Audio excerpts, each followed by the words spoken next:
ഒരു വീഡിയോ ഭയങ്കര വൈറലാണ്. ആസിഫിക്ക ഒരു പ്രസ് മീറ്റിൽ ഇരുന്ന് പറയുന്ന ഒരു കാര്യം. ഞാനൊരു കാര്യം പറഞ്ഞു തരാം. 9-ാം തീയതിക്ക് ശേഷം എനിക്ക് ഉണ്ണിക്ക് ഒരു ഷോർട്ട് ഫിലിമിന്റെ അഡ്രസ് ആവശ്യം ഉണ്ടാവില്ല. കുട്ടിലാലു എന്ന് പറഞ്ഞ ആക്ടറിന്റെ രേഖാചിത്രത്തിന്റെ പേരിലായിരിക്കും ഇനി എല്ലാവരും അറിയപ്പെടാൻ പോകുന്നത്. എനിക്ക് വരാത്ത കോളില്ല, എനിക്ക് വരാത്ത മെസ്സേജ് ഇല്ല. വന്നത് പുള്ളിയുടെ ഡയലോഗ് ഓർമ്മ ഞാൻ ഒരിക്കലും പറയുന്നത് പോലും വിചാരിച്ചില്ല. ഞാൻ സ്വപ്നത്ത് പോലും വിചാരിച്ചു. പെട്ടെന്ന് പുള്ളി എന്നെ അടിച്ചു. പുള്ളി ഭയങ്കര കെയർ ചെയ്തു, എന്നെ ഭയങ്കര ടേക്ക് കെയർ ചെയ്തു. ഓ ജം കിഡിലൻ. കാരണം ഞാൻ ഒരിക്കലും പ്രതീക്ഷിച്ചില്ല. അപ്പം ഷെജീറും ഞാനും കൂടി നിൽക്കുമ്പോൾ ആസിക്കട്ടിരിക്കുന്നുണ്ട്. ആസിക്കരിക്കുമ്പോൾ മുട്ടണോ? അപ്പം ഞാൻ പറഞ്ഞു പോവാം മുട്ടാം. ഞാൻ കോൺഫിഡൻസ് ഗത്ത് പുള്ളിക്ക് എന്നറിയാം. ഞാൻ അറിയാൻ ചാൻസ് ഇല്ല. ഞാൻ നേരെ പോയി ഞാൻ വിളിച്ചു ആസിക്കാന്ന് വിളിച്ചു. എന്ന് വിളിച്ചു. ഹിറ്റൊക്കെ അതിന് ശേഷം മമ്മൂക്ക ഒരു കേക്ക് തരുന്ന ഒരു അയ്യോ, ആ സമയത്ത് സത്യം പറഞ്ഞാൽ മമ്മൂക്ക തരുമ്പം ഞാൻ ഏതോ വേൾഡിലാണ്. ആ സമയത്ത് നമുക്ക് എന്തോന്ന് പറഞ്ഞു, എന്താ പറഞ്ഞത് അവള്. കാരണം എൻ്റെ വീഡിയോ കണ്ടത് ഞാൻ ബ്ലഷ് അടിച്ചിക്കാൻ ഇങ്ങനെ ഇരിക്കും. ഇത് ശരിക്കും റിയൽ ആണോ, റിയൽ സ്റ്റോറി ആണോ എന്നുള്ളതാണ്. ഇതിന്റെ റിയൽ സ്റ്റോറി ജോഫിൻ്റെ അടുത്ത് മമ്മൂക്ക ഈ പടത്തിൽ ഏതോ ഒരു പരിപാടി മമ്മൂക്ക പറഞ്ഞിട്ടുണ്ടായിരുന്നു. ഇതിങ്ങനെ ഇത് സമയത്ത് നടന്നാന്ന് എന്തോന്ന് പറഞ്ഞിരുന്നു. എന്തോ ഒരു സാധനം ഇൻസിഡൻറ്റ് അതിലുണ്ട്. സത്യം പറഞ്ഞാൽ ഞാൻ പ്രൊമോഷന് പോകുമ്പോഴും എപ്പോഴും ആളുകൾക്ക് എന്നെ മനസ്സിലാവണില്ല. പെട്ടെന്ന് കാണുമ്പോൾ നമുക്ക് കിട്ടുന്നില്ല. ഈ ജേണിയിൽ കൂടുതൽ വിഷമങ്ങളുണ്ട്. ഒരുപാട് റിജക്ഷൻസ് എനിക്ക് കിട്ടിയിട്ടുണ്ട്. സിനിമ തുടങ്ങുന്നതിൻ്റെ 2 ദിവസം മുമ്പൊക്കെ എന്നെ ഒരു വലിയൊരു പടത്തിന് തന്നെ മാറ്റിയിട്ടുണ്ട്. ഒരു ഡയറക്ടർ ഞാൻ കൈ കൊടുത്തിട്ട് എനിക്ക് കൈ എന്നിട്ടില്ല ഡയറക്ടർ. പിന്നെ പുള്ളി എന്നെ അവിടുത്തെ ട്രീറ്റ് ചെയ്ത രീതിയും ഭയങ്കര മോശമായിരുന്നു. അപ്പം ആ സമയത്ത് ഞാൻ ഇറങ്ങുമ്പോൾ ഞാൻ കരഞ്ഞിട്ട് ഇറങ്ങി. ഞാൻ കരഞ്ഞിട്ട് ഇത്രയും വർഷം എനിക്ക് ഒരു 15-16 കൊല്ലത്തിൻ്റെ അടുത്തായി ഞാൻ ഇതിൻ്റെ 15-16 വർഷമായി ഇതിൻ്റെ പിന്നാലെ സിനിമയുടെ പിന്നാലെ ഞാൻ നടക്കും.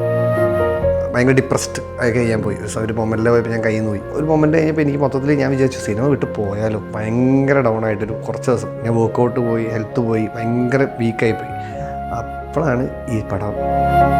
പിന്നെ പറഞ്ഞാൽ മണി മാറ്ററാണ്. അപ്പം സൈഡിലൊക്കെ എന്തെങ്കിലുമൊക്കെ പരിപാടി ഉണ്ടെങ്കിൽ അത് മെയിൻ സൈഡ് എന്തെങ്കിലും പരിപാടി ഉണ്ടെങ്കിൽ അത് പിടിച്ചു പോകുന്നതായിരിക്കും വളരെ നന്നാവുക. സൈഡിൽ എന്തെങ്കിലുമൊക്കെ പരിപാടികളുണ്ടോ? ഒന്നുമില്ല, അതല്ലേ എനിക്കൊന്നുമില്ല. സിനിമ സ്വപ്നം കാണുന്നവർക്ക് Chavara film school Kochi. Hello guys, ഇന്ന് നമ്മളോട് ഉള്ളത് ഒരു സ്റ്റാറാണ്. ഭയങ്കര ആഗ്രഹിച്ച് സിനിമയിലേക്ക് എത്തിപ്പെട്ട ഒരു സ്റ്റാർ. Let's welcome Unnilalu. സ്റ്റാറൊന്നും പറയില്ലേ, ശരിക്കും അതൊരു മാനിഫെസ്റ്റേഷൻ തന്നെയാണ്. ഇപ്പൊ റീസെന്റ് ആയിട്ട് പറയുകയാണെങ്കിൽ ഇപ്പൊ ഒരു വീഡിയോ ഭയങ്കര വൈറലാണ്. എന്നുവെച്ചാൽ ആസിഫിക്ക ഒരു പ്രസ് മീറ്റിൽ ഇരുന്ന് പറയുന്ന ഒരു കാര്യം. അത് ഭയങ്കര ആൾക്കാരിലേക്ക് കുറച്ചുകൂടെ ഈ ആക്ടിങ് മോഹമുള്ളവർക്ക് കൂടി ഇച്ചിരൂടെ ആഗ്രഹം തോന്നി തുടങ്ങുന്ന ഒരു വീഡിയോ ആണ്. എന്ന് വെച്ച് കഴിഞ്ഞാൽ ഇനി ഷോർട്ട് ഫിലിംസിലൂടെ അല്ല, ഈ സിനിമ കൊണ്ടിട്ട് ഉണ്ണിലാലുവിനെ അറിയപ്പെടും എന്നുള്ളത്. ആ ഒരു മൊമെന്റ് എന്ന് പറയുമോ? അത് സീരിയസ്ലി ഭയങ്കര കിട്ടുന്ന മൊമെന്റ് ആയിരുന്നു. ചാസിക്ക് അങ്ങനെ പറഞ്ഞത് തന്നെ. കാരണം ഞാൻ ഒരിക്കലും പ്രതീക്ഷിച്ചില്ല. ഇപ്പം ഞങ്ങൾ കോളേജിൽ പോയ സമയത്ത് മോസ്റ്റ്ലി ഞാൻ ഷോർട്ട് ഫിലിംസ് ആണല്ലോ ചെയ്തത്. അപ്പോൾ കോളേജ് പോകുമ്പോൾ എല്ലാവരും എൻ്റെ ഷോർട്ട് ഫിലിംസ് കണ്ടു, അല്ലെങ്കിൽ ഷോർട്ട് ഫിലിംസിനെ പറ്റി ഇങ്ങനെ ഇൻട്രൊഡ്യൂസ് ചെയ്യുമ്പോൾ ഷോർട്ട് ഫിലിം വരും. അപ്പം അങ്ങനെ എന്നെ അറിയുള്ളൂ. അപ്പം ഞാൻ വേറെ സിനിമ ചെയ്തിട്ടുണ്ടെങ്കിലും സിനിമ അതൊന്നും മോസ്റ്റ്ലി ആളുകൾക്ക് എടുത്തത് കൂടുതൽ ഷോർട്ട് ഫിലിംസാണ്. അപ്പോൾ ആസിക്ക് അത് നോട്ട് ചെയ്തിട്ടുണ്ടായിരുന്നു. അങ്ങനെയാണ് ആസിക്ക് ആ സംഭവം. അത് ആസിക്ക് ഒരിക്കലും പറയുന്നത് പോലും വിചാരിച്ചില്ല. ഞാൻ സ്വപ്നത്ത് പോലും വിചാരിച്ചു. പെട്ടെന്ന് പുള്ളി ഇങ്ങനെ അടിച്ചു. പക്ഷേ പുള്ളി പറഞ്ഞ പോലെ തന്നെ ഇപ്പം 2-3 ദിവസങ്ങളായിട്ട് ഞാൻ പുറത്തിറങ്ങുവാണെങ്കിലും എല്ലാവരും പറഞ്ഞത് രേഖാചിത്രം തന്നെയാണ് പറയണത്. രേഖാചിത്രം കണ്ടിരുന്നു, അടിപൊളിയായിരുന്നു. അപ്പോൾ ഞാൻ ഇങ്ങനെ അപ്പോൾ ഷോർട്ട് ഫിലിം ആരും പറയും. ഇപ്പോൾ 2 ദിവസമായിട്ട് ഞാൻ പുറത്തിറങ്ങി. ഇന്നലെ ഞാൻ പുറത്തിറങ്ങി. ഇപ്പോൾ ഇന്നിപ്പം മറ്റേ ഫുഡ് കഴിച്ച് വരുന്ന സമയത്താണെങ്കിലും എല്ലാവരും രേഖാചിത്രം കണ്ടു, അടിപൊളിയായിരുന്നു പറഞ്ഞു. അപ്പോൾ ഞാൻ ആസിഫ് പറഞ്ഞ പോലെ തന്നെ ആ ഒരു സാധനം മാറിക്കൊണ്ടിരിക്കുന്നുണ്ട്. ഓഫ് കോഴ്സ് ആസിഫ് അലി എന്നൊരു നടൻ, ആസിഫിക്ക, പുള്ളിയായിട്ടുള്ളൊരു മൊമെന്റ്സ് കാര്യങ്ങളൊക്കെ എന്ന് പറയുമോ? പുള്ളിയായിട്ട് ഇപ്പം ജം കിഡിലൻ. കാരണം ഞാൻ ഒരിക്കലും പ്രതീക്ഷിച്ചില്ല അങ്ങനെയാണെന്നുള്ളത്. പുള്ളി ഭയങ്കര കെയർ ചെയ്തു, എന്നെ ഭയങ്കര ടേക്ക് കെയർ ചെയ്തു. അപ്പം ഞാൻ ആലോചിച്ചത് എന്തിനാണിത്. കാരണം പുള്ളിയെ വെച്ച ആക്ടർക്ക് അതിൻ്റെ ഒരു ആവശ്യമില്ല. അപ്പം ഞാനാണെങ്കിലും പുള്ളിനെ കൂടുതലൊരു പരിചയപ്പെട്ടില്ല. ആകെ ഒരൊറ്റ ദിവസമാണ് ഞാൻ പുള്ളിനെ സെറ്റിൽ നിന്ന് കണ്ടത്. കാരണം ഞങ്ങൾ കോമ്പിനേഷൻസ് ഇല്ലല്ലോ. അപ്പം ഞാൻ ഒരു കണ്ട സമയത്ത് ഞാനും നമ്മുടെ ഈ പടത്തിൽ ഞാൻ എൻ്റെ കൂടെ ഷെയ്ൻ സിദ്ദിഖ് ഉണ്ട്, ഷെജീർ ഉണ്ട്, 2 പേരുണ്ട്. അങ്ങനെ 3 പേരാണ് അതിലുണ്ടായിരുന്നത് ആ സീനിൽ അഭിനയിച്ചത്. അപ്പം ഷെജീറും ഞാനും കൂടി നിൽക്കുമ്പോൾ ആസിക്കട്ടിരിക്കുന്നുണ്ട്. ആസിക്കരിക്കുമ്പം ഷെജീർ മുട്ടണോ? അപ്പം ഞാൻ പറഞ്ഞു പോവാം മുട്ടാം. ഞാൻ കോൺഫിഡൻസ് ഗത്ത് പോയി മുണ്ടാം. അങ്ങനെ അപ്പോൾ പുള്ളിക്ക് എന്നറിയാം. ഞാൻ പറഞ്ഞു അറിയാൻ ചാൻസ് ഇല്ല. അത് പിന്നെ ഇങ്ങനെ മിണ്ടും. ഞാൻ പറഞ്ഞാൽ മിണ്ടും എന്ന് പറഞ്ഞ് ഞാൻ നേരെ പോയി ഞാൻ വിളിച്ചു ആസിക്കാന്ന് വിളിച്ചു. അപ്പോൾ ആ ഡോ ബോഡോ എന്ന് വിളിച്ച് ഓക്കെ അപ്പോൾ ഞങ്ങൾ ചെന്നു അസിക അന്നോടി സുഖമായിട്ടിരിക്കണോ എന്നൊക്കെ പറഞ്ഞു. എന്നിട്ടോ ഞാൻ പുള്ളിയപ്പം പക്ഷേ വിഷ്വൽസ് കണ്ടായിരുന്നു. അപ്പം വിഷ്വലൊക്കെ അവിടെ വിഷ്വൽ കണ്ടു, നല്ല രസമുണ്ടെന്നൊക്കെ പറഞ്ഞ് പുള്ളി സംസാരിച്ചു. അപ്പോൾ ഞാൻ അസികനെ ഞാൻ ഒരു ദിവസം കാണാൻ വന്നിരുന്നത് അങ്ങനെ എങ്ങനെ എന്നൊക്കെ പറഞ്ഞ് സംസാരിച്ചു. ആണോ അയ്യോ ഇന്ന സെറ്റിൽ വന്നിരുന്നൊക്കെ പറഞ്ഞു ഓക്കെ എന്നൊക്കെ പറഞ്ഞ് ചിരിച്ച് സംസാരിച്ചത് കഴിഞ്ഞു. പിന്നെ പുള്ളി അപ്പോഴത്തേക്ക് ഷോർട്ടായി പുള്ളി കണ്ടാൽ വെയിറ്റ് എന്ന് പറഞ്ഞു. അപ്പോൾ ഞാൻ പറഞ്ഞു അസികനെ മേക്കപ്പ് അപ്പോൾ അന്ന് നീ പോയിട്ട് പറഞ്ഞു. അന്ന് അസികനെ കണ്ടവിടെ കഴിഞ്ഞു. പിന്നെ അസികനെ അന്ന് അതിന് ശേഷം പിറ്റേ സമയത്ത് ഫോട്ടോ എടുക്കാൻ അത് നടന്നില്ല, ഒന്നും നടന്നില്ല. ഓക്കെ അപ്പം അത് കഴിഞ്ഞു. പിന്നെ പ്രൊമോഷന് പോയപ്പോഴാണ് ശരിക്കും പറഞ്ഞാൽ ഞങ്ങൾ തമ്മിൽ കമ്പനിയാണ് വന്നത്. ആ ഒരു ഡേ ആ ഒരു ഡേ എൻ്റെ അമ്മോ, എനിക്ക് വരാത്ത കോളില്ല, എനിക്ക് വരാത്ത മെസ്സേജ് ഇല്ല. വന്നത് പുള്ളിയുടെ ഡയലോഗ് പറഞ്ഞു. ഹിറ്റൊക്കെ അതിന് ശേഷം മമ്മൂക്ക ഒരു മറ്റേ കേക്ക് തരുന്ന ഒരു ഫോട്ടോ ഒരു വീഡിയോ വൈറലായിരുന്നു. What was that moment? അയ്യോ ആ സമയത്ത് സത്യം പറഞ്ഞാൽ മമ്മൂക്ക തരുമ്പം ഞാൻ ഏതോ വേൾഡിലാണ്. ഞാനും നിശാന്തേട്ടൻ്റെ അടുത്തിട്ടുണ്ട്. എനിക്കിങ്ങനെ മമ്മൂക്കേനെ ചെറുപ്പം മുതലേ കാണണം എന്ന് പറഞ്ഞ ആഗ്രഹമുണ്ടല്ലോ. ഞാൻ ദൈവം മമ്മൂക്കിനെ കണ്ടില്ല. ഞാൻ കാതലിൻ്റെ സെറ്റിൻ്റെ ദിവസം പോയപ്പോൾ മമ്മൂക്ക് കയറിപ്പോയി, അവനെ കണ്ടില്ല. അപ്പം മമ്മൂക്ക തൊട്ടടുത്ത് നമുക്ക് കേക്ക് തരുന്നു. ആ സമയത്ത് നമുക്ക് എന്തോന്ന് പറഞ്ഞു, എന്താ പറഞ്ഞത് ആവില്ല. കാരണം എൻ്റെ വീഡിയോ കണ്ടാൽ ഞാൻ ബ്ലഷ് അടിച്ചിങ്ങനെ ഇങ്ങനെ ഇരിക്കുക. മമ്മൂക്ക ഞാനിങ്ങനെ മമ്മൂക്ക കേക്ക് തരുമ്പോൾ ഞാൻ അങ്ങനെ അയ്യോ അത് ഭയങ്കര മൊമെൻ്റാണ്. അത് ഒരു ആക്ടറെ സംഭവിച്ചോളം അത് എങ്ങനെ പറഞ്ഞ് അല്ലെങ്കിൽ അത് എങ്ങനെ അവതരിപ്പിക്കണം എന്നല്ല, ഭയങ്കര കിടലാണ്. അപ്പം ഞാൻ തന്നെ എന്നോട് തന്നെ പറഞ്ഞത് ഈ സൂപ്പറാണല്ലോ. മീൻസ് നമുക്ക് പ്രൗഡ്, കാര്യം മമ്മൂക്കയായിരുന്നല്ലോ നമ്മൾ നിൽക്കുന്നത്. അപ്പം ഇത് ഭയങ്കര ഹാപ്പിയസ്റ്റ് പരിപാടിയായിരുന്നു. ഇത് കണ്ടിട്ട് ആൾക്കാരുടെ ആദ്യത്തെ ചോദ്യം ഇതാണ്, ഇത് ശരിക്കും റിയൽ ആണോ, റിയൽ സ്റ്റോറി ആണോ എന്നുള്ളതാണ്. ഇതിന്റെ റിയൽ സ്റ്റോറി ഇത് ഫുള്ളി റിയൽ അല്ല. ഇതിൽ എന്തൊക്കെ ഇൻസിഡൻസ് റിയൽ പരിപാടി ഉണ്ടെന്ന് പറഞ്ഞു. ജോഫിൻ്റെ അടുത്ത് മമ്മൂക്ക ഈ പടത്തിൽ ഏതോ ഒരു പരിപാടി മമ്മൂക്ക പറഞ്ഞിട്ടുണ്ടായിരുന്നു. ഇതിങ്ങനെ ഇത് സമയത്ത് നടന്നാന്ന് എന്തോന്ന് പറഞ്ഞായിരുന്നു. എന്തോ ഒരു സാധനം ഇൻസിഡന്റ് അതിലുണ്ട്. ഇത് ഫുള്ളി റിയൽ അല്ല എന്നാണ്. Fully real. പക്ഷെ ആ കഥ കൊണ്ടെത്തിച്ചിരിക്കുന്ന ഒരു രക്ഷയില്ലാത്ത സാധനം എന്ന് വെച്ചാൽ ഇതെങ്ങനെ പാക്ക് ചെയ്തെന്ന് വെച്ച് കഴിഞ്ഞാൽ ആ ഒരു സെറ്റിങ്സ് വെച്ചിട്ട് നമ്മൾ ഇതിനെ കണക്ട് ചെയ്ത് ഈ കഥ ഫുൾ ആദ്യം വായിച്ചിരുന്നോ? എങ്ങനെ? ഇല്ല, ഞാൻ മൊത്തത്തിൽ വായിച്ചിട്ടില്ല. പറഞ്ഞു, കഥ എന്നോട് പറഞ്ഞു, പരിപാടി ഞാൻ പറഞ്ഞു. അപ്പം സത്യം പറഞ്ഞപ്പോൾ ഇത് കണ്ടപ്പോൾ മനസ്സിലായില്ല. അങ്ങനെ പറഞ്ഞാൽ പെട്ടെന്ന് നമുക്കിത് കിട്ടില്ല, പരിപാടി കിട്ടില്ല. എങ്ങനെ കണക്ട് ചെയ്ത് നമുക്കൊരു ഐഡിയ ഇല്ല. ആ സീൻസ് വെച്ചിട്ട് നമ്മുടെ വീഡിയോസ് വരുന്നു, ബാക്കി ആ സമയത്ത് ആൾക്കാർ വരുന്നു. അതെ. അപ്പം ഇത് കഥ എനിക്ക് ഇതാണ് പരിപാടി എന്നുള്ളത് പറഞ്ഞു. പിന്നെ എൻ്റെ ക്യാരക്ടറിനെ പറ്റിയും പറഞ്ഞു. അത് കറക്റ്റായിട്ട് ചെയ്യാന്നുള്ളത്. അപ്പം ഞാൻ ആ സ്ഥലത്ത് ആ പരിപാടികൾ മാത്രം ചെയ്തു. ശരിക്കും ഈ പടത്തിലേക്ക് എങ്ങനെയാണ് എത്തിപ്പെടുന്നത്? ഇതിലേക്ക് എത്തിപ്പെടുന്നത് എന്നെങ്ങനെ വിളിച്ചതാണ് അവിടെ നിന്ന് എൻ്റെ അസോസിയേറ്റ് സുമേഷ് എന്ന് പറഞ്ഞ ഇതിൻ്റെ അസോസിയേറ്റും പ്രേമേട്ടൻ ഇവരൊക്കെ. അപ്പോൾ ജോഫിനെ ഓൾറെഡി പറഞ്ഞിട്ടുണ്ട്. അപ്പം ഇവരെന്നെ വിളിച്ചു, സംസാരിച്ചു. അപ്പോൾ എൻ്റെ അടുത്ത് പറഞ്ഞാൽ ക്ലീൻ ഷേവ് വേണ്ടി വരും എന്ന് പറഞ്ഞു. അപ്പം ഞാൻ പറഞ്ഞു, അപ്പോൾ ഞാനൊരു വേറൊരു ചാക്കോച്ചൻ്റെ പടം ചെയ്തുകൊണ്ടിരിക്കുക. അപ്പോൾ അതിൽ മീശയുണ്ട്, ഷൂട്ട് തുടങ്ങിയിട്ടില്ല, ഷൂട്ട് തുടങ്ങാൻ വേണ്ടി പോകുന്നു. മീശയുണ്ട്. അപ്പം എന്നോട് പറഞ്ഞാൽ മീശ പഠിച്ചാൽ എനിക്ക് ഈ റോള് ചെയ്യാം, മീശ പഠിച്ചാൽ റോൾ ചെയ്യാം, മീശ പഠിക്കാതെ ചെയ്യാൻ പറ്റില്ല, കാരണം അതിൽ ക്യാരക്ടർ അറിയാലോ. അപ്പം മീശ പഠിക്കാതെ ചെയ്യാൻ പറ്റില്ല. അപ്പം ഞാൻ പറഞ്ഞു ഓക്കെ. അപ്പോൾ അവിടെ സംസാരിച്ചു. അപ്പോൾ അവർ പറഞ്ഞു കുഴപ്പമില്ല, ചാക്കോച്ചൻ പടത്തിൽ നീ മീശ പഠിച്ചു, പോലീസുകാർ മീശ ഇല്ലാത്ത പോലീസുകാരൊക്കെ ഉണ്ട്. അപ്പോൾ ഞാൻ മീശയ്ക്ക് പഠിച്ചു. അങ്ങനെ ഈ സിനിമ എത്തി. ഈ ഒരു ജേണിയിൽ ഏറ്റവും നമുക്ക് വിഷമം തോന്നിയൊരു മൊമെന്റ്? ഈ ജേണിയിൽ കൂടുതൽ വിഷമങ്ങളാണ് ഉണ്ടായിരുന്നത്. സത്യം പറഞ്ഞാൽ നമുക്ക് എല്ലാ രീതിയിലും ഇപ്പം നമ്മുടെ റിജക്ഷൻസ് നമുക്ക് ഒരുപാട് കിട്ടിയിട്ടുണ്ട്. ഒരുപാട് റിജക്ഷൻസ് എനിക്ക് കിട്ടിയിട്ടുണ്ട്. പിന്നെ ഒരു പടത്തുനിന്ന് എന്നെ കാസ്റ്റ് ചെയ്തു, അതൊന്നും എന്നെ മാറ്റിയിട്ടുണ്ട്. ഒരു പടത്തുനിന്നല്ല, കുറേ പടത്തുനിന്ന് മാറ്റിയിട്ടുണ്ട്. പക്ഷേ അത് നമുക്ക് ഭയങ്കര ഫീലാവും.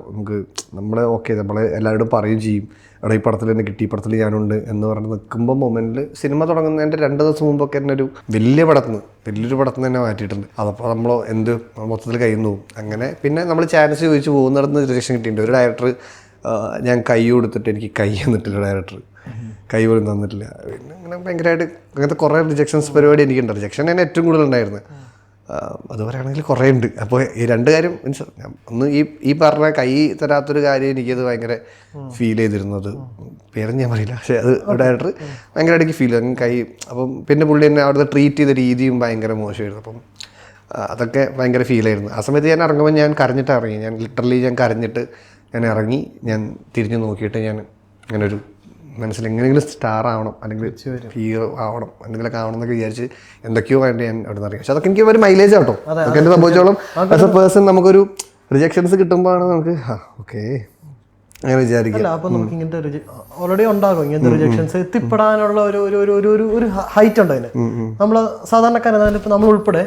അപ്പോൾ അതിലേക്ക് വരുമ്പോൾ ഇങ്ങനത്തെ റിജക്ഷൻസ് വരുമ്പം പോലും അത് നമുക്കൊരു ഫ്യൂവലാക്കി എടുത്ത് അടുത്തേക്ക് പോകാനുള്ള ഒരു പ്രചോദനം. ഉറപ്പായിട്ടും അതാണ് റിജക്ഷൻസ് കിട്ടുമ്പോഴാണ് നമുക്ക് സത്യം പറഞ്ഞാൽ ഇനി മുമ്പോട്ട് പോകണം. ഇപ്പം ഞാൻ സത്യം പറഞ്ഞാൽ കുറേ ഫെയിലിയേഴ്സ് കിട്ടുമ്പോഴാണ് നമുക്ക് പിന്നെ ഫെയിലർ ഇതൊക്കെ കൂൾ ഫെയിലർ ആയിക്കോട്ടെ, വീണ്ടും മുമ്പോട്ട് പോകും. കാരണം ഒരു മൊമെൻറ്റിലും എനിക്ക് ഇത് ഇട്ടച്ച് പോകാൻ തോന്നിയിട്ടില്ല എന്നുള്ള സാധനമാണ് ഏറ്റവും വലിയ. ഇപ്പോൾ ലാസ്റ്റ് മിഷനാണ് ഇപ്പോൾ ഞാൻ ഇത്രയും വർഷം എനിക്ക് ഒരു 15-16 കൊല്ലത്തിൻ്റെ അടുത്തായി ഞാൻ ഇതിൻ്റെ അവസാനത്തേക്കാണ് ഞാൻ പറഞ്ഞത് 16 വർഷമായി ഇതിൻ്റെ പിന്നാലെ സിനിമയുടെ പിന്നാലെ ഞാൻ നടക്കുന്നത്. ജോയിച്ചേട്ടൻ്റെ ഒക്കെ കറക്റ്റ് പറയണല്ലേ. പക്ഷെ അത് ഭയങ്കര കുറവാണ് സത്യത്തിൽ കൊണ്ട്. ലൈക്ക് ആൾക്കാർ ഇപ്പം കുറച്ച് മുമ്പ് പറഞ്ഞാൽ ഒന്നെങ്കിൽ എന്തെങ്കിലും ചെയ്യും, ഒരു സിനിമ ചെയ്യും, പിന്നെ സിനിമകൾ വരില്ല, പിന്നെ അവർക്ക് നിൽക്കാൻ പാടാണ്. പൈസ എന്നൊരു വലിയ ഘടകമുള്ളത്. അവരൊക്കെ പിന്നെ ദുബായ് അല്ലെങ്കിൽ വെളിയിൽ അല്ലെങ്കിൽ ജോലിക്കിലോട്ട് പോകും. പക്ഷെ അതിൽ വിത്ത്സ്റ്റാൻഡ് ചെയ്ത് ചെയ്യുക എന്ന് പറയുന്ന ഒരു വലിയ ഘടകം തന്നെയാണ്. അല്ല ഞാൻ സത്യം പറഞ്ഞാൽ ഞാൻ ആലോചിച്ചിട്ടുണ്ട് കേട്ടോ, ഞാൻ ഇങ്ങനെ ഇത്രയും കാലം നിൽക്കുന്നില്ല. പൈസ സത്യം പറഞ്ഞാൽ ഫിനാൻഷ്യലി ഭയങ്കര ബുദ്ധിമുട്ടാണ്. എന്നിട്ടും ഞാൻ സർവൈവ് ചെയ്തു. കാരണം എനിക്ക് ബാക്കപ്പ് വേറെ പണി അറിയില്ല, വേറെ പണിക്ക് പോകുന്നില്ല. അങ്ങനെ പോകുന്നുണ്ട്. ഞാൻ EMIs കിടക്കുന്നുണ്ട്. എങ്ങനെയൊക്കെയോ എന്താ പറഞ്ഞാൽ എവിടേക്കോ നമ്മൾ ചെയ്യുന്നതിൻ്റെ ഒരു സാധനം ദൈവം തരും എന്ന് പറഞ്ഞാൽ എവിടേക്കോ സപ്പോർട്ടാ.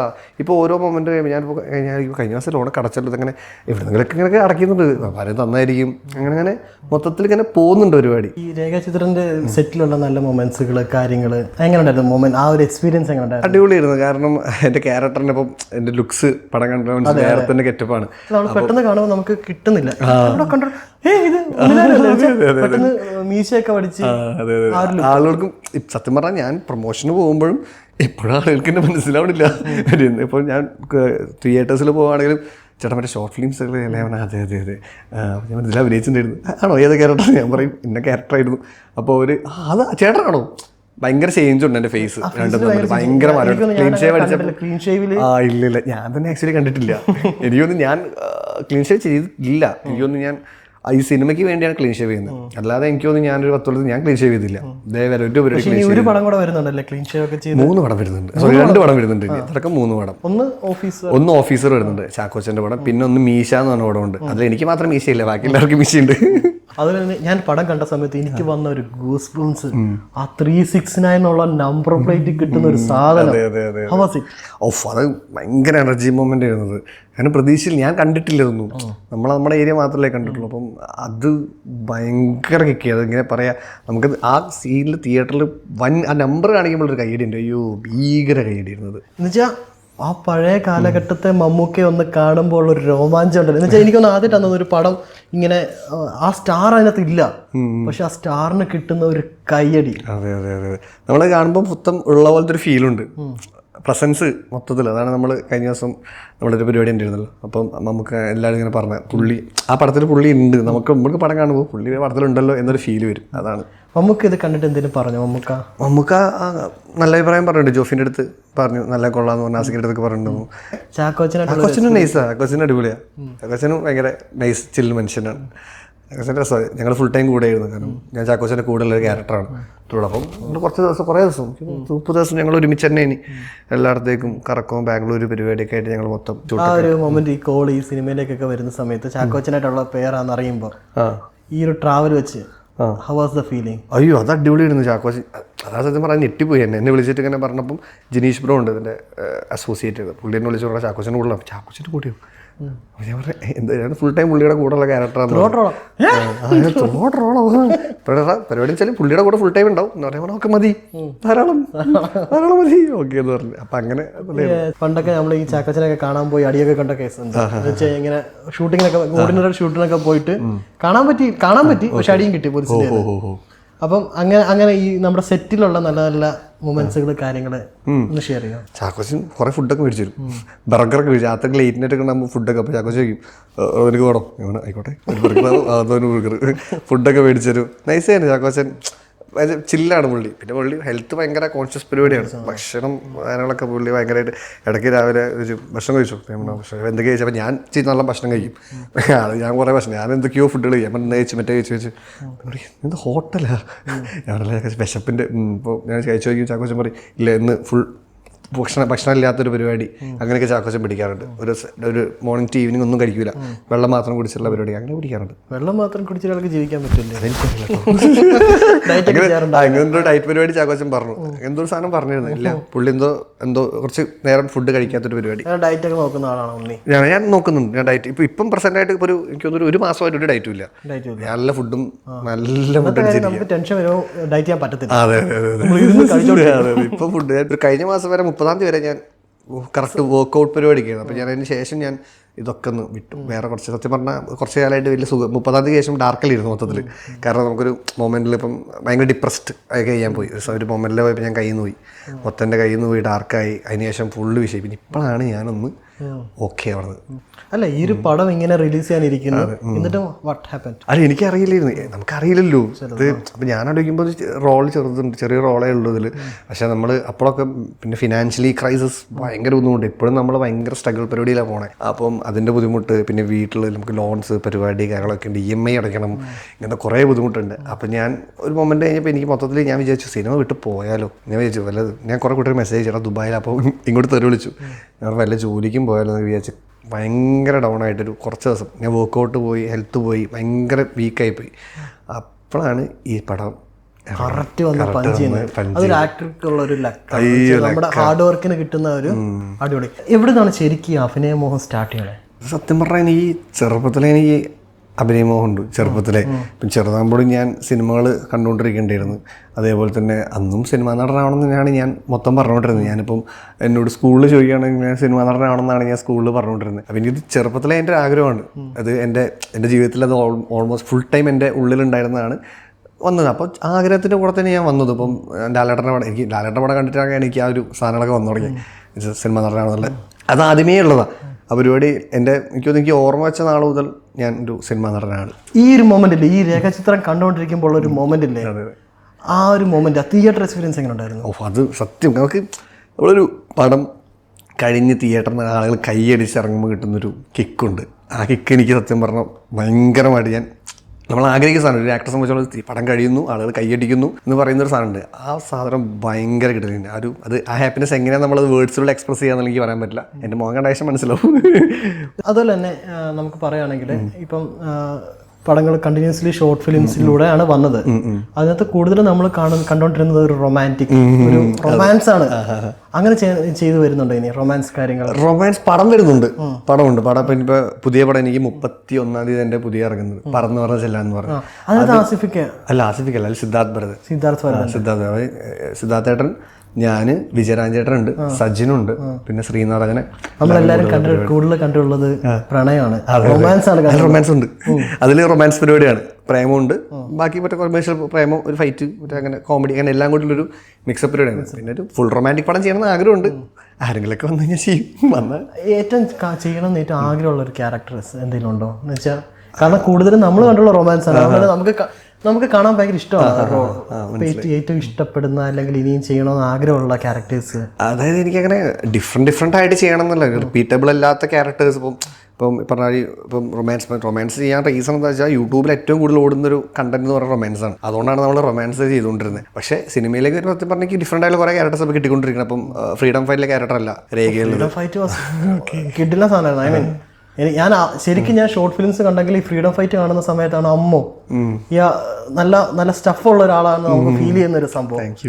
സീരിയസ്ലി ഞങ്ങൾ പണ്ട് പറയായിരുന്നു, നമ്മൾ ഇങ്ങനെ ഭയങ്കര ഡയറക്ഷൻ ഇഷ്ടമുള്ള ആളാണ്. അപ്പോൾ ഇങ്ങനെ കൂട്ടത്തിൽ പറയായിരുന്നു, ഞങ്ങൾ ലിറ്റിൽ അത് പറഞ്ഞിട്ടുണ്ട്, ഉണ്ണിലാലുവിനെ പോലെ ഒരാൾ വേണം, നമുക്ക് നമ്മുടെ കൂട്ടത്തിൽ ഒരു സ്റ്റാർ വേണമെന്ന്. അപ്പൊ ഇരട്ടം പറയായിരുന്നു, അത് അവൻ വലിയ ആളായി, ഇപ്പൊ ഷോർട്ട് ഫിലിംസ് ഒന്നും ചെയ്യത്തില്ലായിരിക്കുന്നത്. ശരിക്കും ഷോർട്ട് ഫിലിംസ് ഒക്കെ ചെയ്യുമോ?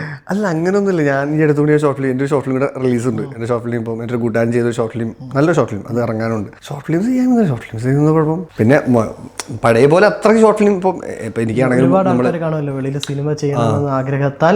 എന്നാൽ ഉണ്ണിലാലുവിനെ പോലുള്ള ഒരാൾ ചിലപ്പോൾ നമ്മൾ ആ ഒരു കാലഘട്ടങ്ങൾ എഴുതി വരുന്ന സമയത്ത് നമ്മുടെ മനസ്സിൽ വരുന്ന മുഖം ഉണ്ണിലാലുവിനെ ആയിരിക്കും. കാരണം നമ്മുടെ സ്റ്റാർ മെറ്റീരിയലാണ് എന്ന് എനിക്ക് ഫീൽ ചെയ്തിട്ടുണ്ട്. ഭയങ്കര സ്റ്റാർ മെറ്റീരിയൽ നമുക്ക് ഭയങ്കര അടിപൊളിയായിട്ട് യൂസ് ചെയ്യാൻ പറ്റുന്ന ഒരു നടൻ എന്നൊക്കെ. അപ്പോൾ അവർക്ക് ഇനി ഇങ്ങനെ ഉണ്ണിലാലുവിനെയൊക്കെ കോണ്ടാക്ട് ചെയ്യാൻ പറ്റുമോ ഇങ്ങനെ ഒരു വർക്കുകളൊക്കെ ചെയ്യാൻ? എന്താ ഉറപ്പായിട്ടും ഒരു സംസാരം ഉണ്ടല്ലോ സിനിമയിലേക്ക് മാറിപ്പോയി എന്നുള്ളത്. അങ്ങനൊന്നുമില്ല, നല്ല വർക്ക്സ് നമുക്ക് എന്തായാലും ചെയ്യാം. ഇപ്പം എനിക്കൊരു ഭയങ്കര ആഗ്രഹമുണ്ട്. ഞാൻ എൻ്റെ അടുത്ത് ഈ കൂട്ടുകാരുടെ അടുത്ത് വിളിച്ച് പറഞ്ഞു, എൻ്റെ കൂട്ടുകാരുടെ അടുത്ത് പറഞ്ഞു, അവിടെ ഒരു മ്യൂസിക് വീഡിയോ ചെയ്താലോ നമുക്ക്, നല്ലൊരു മ്യൂസിക് വീഡിയോ, ഇച്ചിരി കൊമേഴ്ഷ്യലി. ഇപ്പം ഞാൻ ഡാൻസും പരിപാടിക്ക് എനിക്ക് ഭയങ്കര ഇഷ്ടം. അപ്പം അങ്ങനെയൊക്കെ ഒരു പരിപാടി ചെയ്താലോ എന്നൊക്കെ. നല്ല വർക്ക്സ് എന്തായാലും ചെയ്യാം. അതിലിപ്പോൾ അങ്ങനെയൊന്നുമില്ല, എന്തും ചെയ്യാമല്ലോ നമുക്ക്. നമ്മളെ പരിപാടി അഭിനയമാണല്ലോ. അപ്പോൾ അതുകൊണ്ട് ഷോർട്ട് ഫിലിംസ് സിനിമ അങ്ങനെയൊന്നുമില്ല. പിന്നെ കുറച്ചുകൂടി സെലക്റ്റീവ് ആയിട്ട് നല്ല ഷോർട്ട് ഫിലിംസ് ചെയ്യണമെന്നുണ്ട്. കാരണം ഞാൻ ചെയ്തതെന്ന് ഡിഫറെൻ്റ് ആയിട്ട്, കാരണം ഇനി അങ്ങനത്തെ ഡിഫറെൻ്റ് അല്ലാത്ത മീൻസ് പഴയ പരിപാടിയിലല്ലാതെ ഷോർട്ട് ഫിലിംസ് ചെയ്യണം, കുറച്ച് എക്സൈറ്റഡ് ആയിട്ടുള്ള നല്ല പരിപാടി വേണം ചെയ്യണമെന്നുണ്ട്. അറിയാൻ സമയത്ത് വീട്ടിലെന്തായിരുന്നു ആ ഒരു റെസ്പോൺസ്, വീട്ടുകാരുടെ സപ്പോർട്ട്? വീട്ടിൽ സത്യം പറഞ്ഞാൽ ഞാൻ ആദ്യം ജോലിയും പരിപാടിയൊക്കെ ഉണ്ട്, കാരണം നമുക്ക് ജീവിക്കണമല്ലോ. ജോലിയും പരിപാടിയൊക്കെ ത്രൂ ഔട്ട് ഇങ്ങനെ പോയിക്കൊണ്ടിരിക്കുന്നുണ്ട്. അങ്ങനെയുള്ള സമയത്ത് ഒരു മൊമെൻ്റ് വന്നപ്പോൾ എനിക്ക് തോന്നി ഇറങ്ങാം പരിപാടി. കാരണം പ്രായം കൂടുന്നുണ്ട് ഒബിയസ്ലി. അപ്പം ഞാൻ വീട്ടിൽ പറഞ്ഞു റിസൈൻ ചെയ്യാന്ന് പറഞ്ഞു. അങ്ങനെ വലിയ റിയാക്ഷൻസ് ഒന്നും ഇല്ലായിരുന്നു, കാരണം ഇവർക്കറിയാലോ ഞാൻ എൻ്റെ ഇഷ്ടം സിനിമ. ഷോർട്ട് ഫിലിംസ് അവർ കണ്ടു കഴിഞ്ഞു. ഇല്ല, ഷോർട്ട് ഫിലിംസിന്റെ സമയത്തൊന്നല്ല, അതിന് മുമ്പ്. ഷോർട്ട് ഫിലിം ഒക്കെ പിന്നീട് ഞാൻ ചെയ്യണേ. ഇത് ഒന്നുമില്ല, ഒരു സാധനമില്ല, സീറോ. അപ്പം സീറോ എന്നാണ് തുടങ്ങുന്നത്. അപ്പോൾ അച്ഛനൊക്കെ ചോദിച്ചതിൻ്റെ അടുത്താണ് പണിയില്ല ഇങ്ങനെ. ഞാൻ പറഞ്ഞു കുഴപ്പമില്ല, എന്താ ചെയ്യുന്നത്. അങ്ങനെ ഞാൻ കൊച്ചിയിലേക്ക് വണ്ടി കയറി. പിന്നെ ഇവിടുത്തെ സ്ട്രഗിൾ പരിപാടികൾ ആസ് യൂഷ്വൽ നമ്മൾ ചാൻസ്. അതൊരു ലോങ് ജേർണി ആയിരുന്നു അല്ലേ? എങ്ങനെ ശരിക്കും ഈ ആ വർക്ക് ജോലി വേണ്ട, സിനിമയ്ക്ക് വേണ്ടി ഇറങ്ങി തിരിക്കാന്ന് പറയുന്ന ഒരു കാലഘട്ടം, അത് ശരിക്കും ഒരു സ്ട്രഗിൾ തന്നെയാണ് എല്ലാവർക്കും സംഭവിച്ചോളൂ. ഭയങ്കര ഡാർക്ക് സമയം അത്. കാരണം ഒന്ന് പൈസയില്ല, 5 പൈസ കയ്യിലുണ്ടാവില്ല. പിന്നെ നമുക്ക് കൊച്ചി സിറ്റിയിൽ പൈസ നിൽക്കാൻ പറ്റില്ല. ഞങ്ങൾക്ക് കുറേ സമയത്ത് കുറേ കൂട്ടുകാരിൽ നിന്ന് കാശ് മേടിച്ചും ഫ്രണ്ട്സിൻ്റെ നിന്നൊക്കെ അറേഞ്ച് ചെയ്ത് അങ്ങനെയൊക്കെയാണ് മുമ്പോട്ട് പോയത്. പിന്നെ ഓരോരോ ചെറിയ വർക്കുകൾ പരിപാടികൾ, ജൂനിയർ ആർട്ടിസ്റ്റ് പരിപാടികൾ, അങ്ങനെ എന്തെങ്കിലുമൊക്കെ കിട്ടുന്ന എന്തെങ്കിലും കാശ് കിട്ടുന്ന എന്തെങ്കിലുമൊക്കെ ഒരു പണിയെടുക്കും. എന്തെങ്കിലും പണിയൊക്കെ എടുത്ത് പോയി പിന്നെ അങ്ങനെ വന്നിട്ടാണ് മറ്റേ ഷോർട്ട് വീഡിയോസൊക്കെ ചെയ്തു തുടങ്ങി. അപ്പോൾ അവിടെ ചെറിയൊരു വരുമാനം കിട്ടി തുടങ്ങി. അവരൊന്നും ഒന്നുമില്ല, ഒരു വരുമാനം, ആ ഷോർട്ട് വീഡിയോസിൻ്റെ ചെറിയ വരുമാനം ഉണ്ടായിരുന്നു. അപ്പോൾ അതുകൊണ്ട് ഭക്ഷണം കഴിക്കാം, ഒരു ഹോസ്റ്റലിൽ കിടന്നുറങ്ങാം, ഈ 2 പരിപാടിയേ ഉള്ളൂ. വേറെ ഒന്നും നമുക്ക് ചെയ്യാൻ പറ്റില്ല. നല്ല ഡ്രസ്സ് മേടിക്കാൻ പറ്റില്ല. എനിക്കൊക്കെ എന്നിട്ട് കുറേ കൂട്ടുകാർ, എനിക്ക് കുറേ എൻ്റെ ഫ്രണ്ട്സ്, അതായത് വീഡിയോസിലൊക്കെ സെയിം ഡ്രസ്സ് ഇട്ട് കണ്ടിട്ട് എനിക്ക് കുറേ ഡ്രസ്സ് എനിക്ക് തന്നു. ഇനി കുറച്ച് നല്ല ഡ്രസ്സൊക്കെ ഇട്ട് വീഡിയോസ്. അപ്പം അതൊരു ഭയങ്കര പീക്ക് സമയമാണ്. ശരിക്കും അതൊരു സപ്പോർട്ട് തന്നെയാണല്ലോ. പിന്നെ റഫീഖ് എന്ന് പറഞ്ഞ ഒരു ഫ്രണ്ട് ഉണ്ട്. റഫീഖാണ് എനിക്ക് ആ ഡ്രസ്സ്, മീൻസ് നീ അത് ഇവൻ കണ്ടുകൊണ്ടിരിക്കുക വീഡിയോസിലൊക്കെ സെയിം ഡ്രസ്സ് ആയിരിക്കും ഉണ്ടാവുക. വീഡിയോസ് ഉണ്ടല്ലോ പണ്ടത്തെ.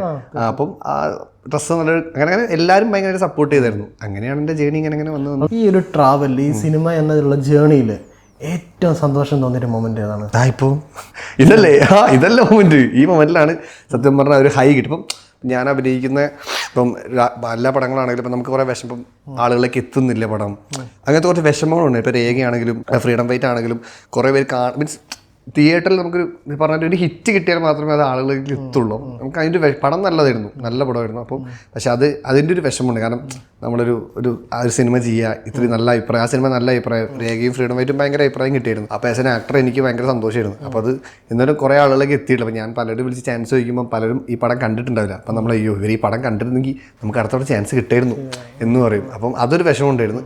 അപ്പോൾ ഇതിൽ ഈ സാധനം ഹിറ്റ് കിട്ടിയപ്പോൾ സന്തോഷമായി. ഒരു ആക്ടറിനെ സംബന്ധിച്ചിട്ട് ആദ്യമായിട്ട് ഫേസിൽ ക്യാമറ വെക്കുന്ന ഒരു ദിവസം ഉണ്ടാക്കി, അതായിരിക്കും നമ്മൾ ഭയങ്കര പ്രേഷ്യസ്. ആ ഒരു മൊമെന്റ് ഓർമ്മയുണ്ടോ? സത്യം പറഞ്ഞാൽ ഫസ്റ്റ് ക്യാമറ വെക്കുന്നത് നമ്മൾ പണ്ട് ഒരു ഷോർട്ട് ഫിലിമുണ്ട്, അതിലാണ്. പക്ഷെ അത് കൊള്ളത്തില്ല. ഞാൻ എൻ്റെ പണ്ടത്തെ നമ്മുടെ ഉൾപ്പെടെ ആരുടെ ആണെങ്കിലും ആദ്യത്തെ വർക്ക് എടുക്കുമ്പോൾ അതെ ഞാൻ ബി എടുത്തിട്ട് ഞാൻ ഉണങ്ങി കരിഞ്ഞ് എന്തോ ഒരു കുറേ ഞാനതിൽ ലുക്സ് വൈസ് അല്ല ഞാൻ പറയാം. മൊത്തത്തിൽ പണ്ടത്തെ നമ്മൾ ചുമ്മാ അതിൽ ഞാനും ഒരു കൂട്ടുകാരും കൂടി ഇത് ഷൂട്ട് ചെയ്ത് ഞങ്ങൾ ചുമ്മാ ബൈക്കിലൊക്കെ പോയി വെറുതെ പരിസ്ഥിതി അങ്ങനത്തെ ഒരു പരിപാടി ചുമ്മാ 2 പേരായിട്ട് ചുമ്മാ ഒരു സാധനം ഷൂട്ട് ചെയ്യാന്ന് അറിയില്ല, എന്നാലും ക്യാമറയ്ക്ക് വെച്ച് ഷൂട്ട് ചെയ്ത്. അതാണ് ഫസ്റ്റ് നടന്ന പരിപാടി. എൻ്റെ പേരും ഓർമ്മ ഉണ്ടായിരുന്നു, ഈ ബുൾഷിറ്റ്. അതെ എൻ്റെ പേര്. നല്ല തുടക്കം. പേഴ്സണലി ആരെങ്കിലും പറഞ്ഞിട്ടുണ്ട് ഇതൊരു സ്റ്റാർ മെറ്റീരിയൽ ആണെന്ന് ആരെങ്കിലും പറഞ്ഞിട്ടുണ്ട്? ഇങ്ങനൊന്നും പറയില്ലേ, സ്റ്റാറൊന്നുമല്ല.